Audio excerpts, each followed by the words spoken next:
In this lecture, we're going to learn about a very important concept in the IT world, which is virtualization. We're going to see what virtual machines are and why are they so useful, and learn all the main concepts of virtualization.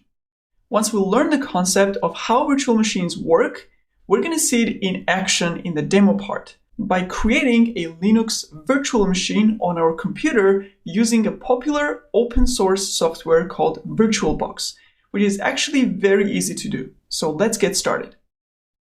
What is a virtual machine? Imagine you have a Windows computer, and as we learned, a computer has hardware like CPU, RAM, and storage. So we would have Windows operating system on top of that controls how applications use these hardware resources. And on top of the Windows operating system, you would have applications that talk to Windows. So everything's cool here. Now, what if you wanted to use Linux instead? Maybe for your work, or maybe you just want to learn a new operating system. For that, you would need a machine with hardware resources and Linux operating system on top of that. And then you could run applications on that Linux operating system. So basically, you would need another computer, another laptop, where you would install that Linux operating system. Now, what virtualization is that you don't need a separate physical hardware or physical computer to install an operating system. You can install Linux operating system on top of the Windows OS or vice versa. You can install Windows on Linux or Windows and Linux on Mac OS. You can do any combination basically. You can even do Windows on Windows or Linux on Linux. And you can achieve that using something called a hypervisor. Hypervisor is a technology that allows hosting multiple virtual computers on a physical computer on top of the operating system that you already have installed. And one of the most popular hypervisors out there is VirtualBox from Oracle. And one of the main reasons for its popularity is because it's open source and VirtualBox actually works on all operating systems. And it's pretty easy to use. So VirtualBox will let you create a virtual computer on your Windows computer by telling the Windows operating system, hey, can I have some of your hardware resources that you manage to create a virtual CPU, virtual RAM, virtual storage for my virtual computer? And as I said, you can have multiple virtual machines that are running on your computer through a hypervisor. Now, note here that you can only give the virtual computer the hardware resources you actually have available on that computer. If you have 8 gigabytes of RAM and your Windows is using 4 gigabytes and you give your virtual machine another 4 gigabytes, then you have no RAM left to be used for another virtual machine, so you can't create another one. So basically now you are sharing the hardware resources of one machine to run multiple virtual machines.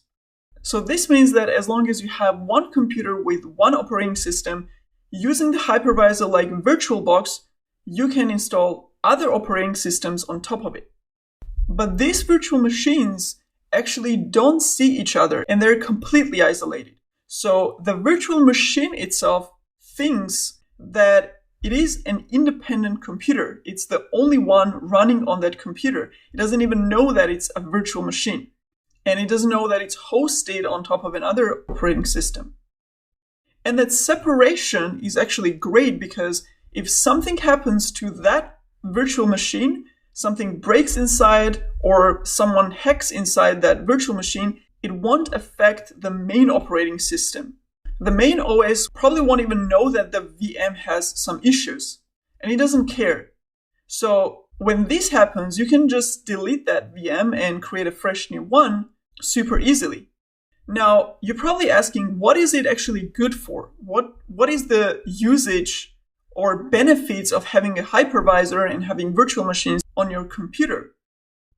First of all, it's really great for learning new operating systems. So now you don't have to go and buy a new computer and install Linux on it. You can basically just host it on your Windows machine if you want to. Maybe you want to just experiment and play around with an operating system, but you don't want to actually destroy or endanger your main operating system. So you can quickly spin up a virtual machine, you can play around with it and do all the stuff that you want. And then once you're done with it, you can just basically remove it. Another great use case for virtual machines is if you want to test an application, like a web application that you're developing. Maybe you want to see how that works and how it looks like in different operating systems, in different browsers. So you may be developing on a Mac OS laptop and you want to see how your application performs on Linux machine in a Firefox browser. And you may also want to see how your application runs on Windows in an Internet Explorer browser. So you can create virtual machines for both of these combinations and test your application there. And when you're done, you can just delete them.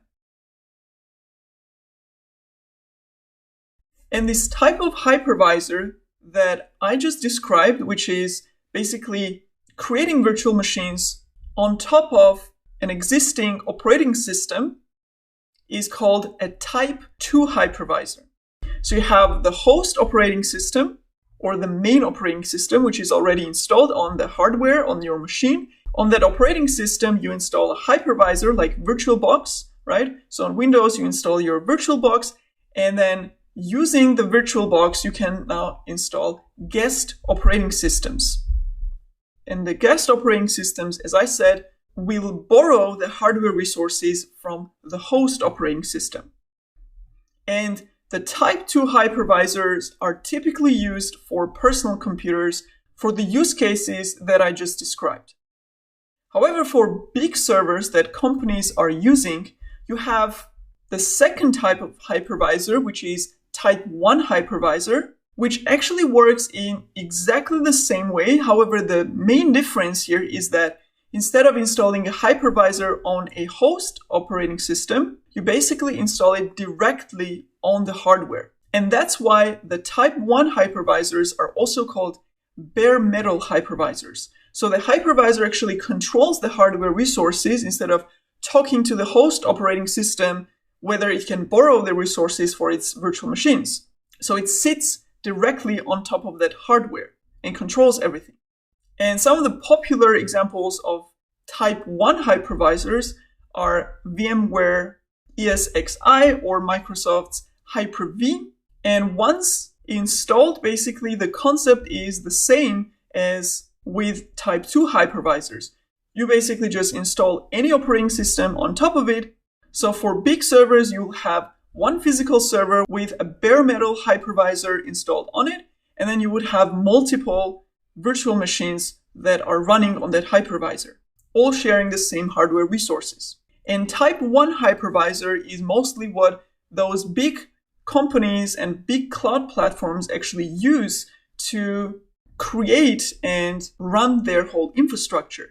So when you create a server instance on a cloud platform like AWS or DigitalOcean or Google Cloud or whatever platform, you're creating these virtual machines on a physical server. And other users who create an instance may get a virtual machine on the same exact physical server as your virtual machine. But as I said, these VMs are completely isolated. They don't know anything about each other. So if something happens in one virtual machine, if someone gets hacked whose VM is on the same physical server, you won't even know it because each VM is running in its own isolated environment, right? They don't share network, they don't share any resources, they don't share anything. They're completely independent from each other. Now, I give you some examples of why Type 2, or also called hosted hypervisors, are useful, right? For using them on personal computer. But what are the use cases of the Type 1 hypervisors? So what is basically the big advantage of companies going out there and using this virtualization on their server infrastructure? One big advantage of using virtualization and hosting multiple virtual machines on one physical machine is efficient usage of hardware resources. Because now you may have these performant big servers on a cloud, but you can actually, or a cloud provider can actually let the users put together any combination of resources they want in their instance by picking and choosing how much CPU, how much RAM, how much storage they want. So they have this flexibility of choosing the size of their instances because everything is virtualized, right? The RAM and CPU and storage, so all of these resources are virtualized. So that's one big flexibility. So now the cloud providers, they can actually use up all their physical server resources by actually dividing them into small pieces that are then used by virtual machines. Now, there is one more very important benefit and basically transformation that happened in IT industry because of virtualization. And that is basically abstracting away the operating system that is running on the hardware from the hardware itself. And that abstraction actually is a really big deal. And let's see why. So before virtualization, when a company had a server, like their own database server or a server where Jenkins was running, they would manage it themselves, like install an operating system directly on it and then start installing applications on that operating system, like installing and configuring Jenkins or installing database application, etc. And when the operating system is installed directly on a hardware without that hypervisor layer in between, that operating system is then tightly coupled to the hardware. That means if the hardware component of the computer failed, like the hard disk exploded or the motherboard failed, whatever, and you couldn't replace that component because maybe it was an old server and you couldn't find that component anymore, or maybe it was just not repairable anymore for whatever reasons, it meant your whole computer would be useless and the operating system and the applications you installed and configured on it and all the data would be gone. So relying on that one physical box meant one point of failure and therefore high risk of losing all the services running on that machine. With virtualization, however, you have your operating system as a portable file that you can move around. And these files are virtual machine images. So that portable file, that image, will have the operating system, all the applications, the browser applications, the editors, Jenkins, whatever applications you would usually install on an operating system, all the configuration, files, pictures, documents, basically everything would be inside that portable file. And since it's a file, just like a picture or a text document, you can make copies of it and you can have backups of it, which is amazing and really useful, especially for companies. That means you could take your whole Jenkins server operating system and pack it into this portable image where all your Jenkins configuration, all your plugins, all your data basically would be inside, exactly as you configured it, and you can make backups of that image, which are called snapshots, right? So you'd have operating system image snapshots. So now if something happens to that virtual image where Jenkins is running, like you mess up Jenkins configuration or someone hacked into it or the hardware breaks, you can simply take that snapshot, that operating system image, and simply run it on a different computer with hypervisor on it. So by containing the operating system and the application layer of it in a portable file, you can secure your application and your work very easily. And you can move it around machines without being dependent on any physical server. So the virtual machines and the virtualization concept generally is very powerful, and that's why you see it everywhere in IT. It has completely changed the way we work. So whether you want to become a cloud engineer, a system administrator, software developer, or DevOps engineer, you need to understand the virtualization because you will be working with it and you will be working with virtual machines. So the skill that you're going to learn here is going to be useful whatever job you're doing in an IT field.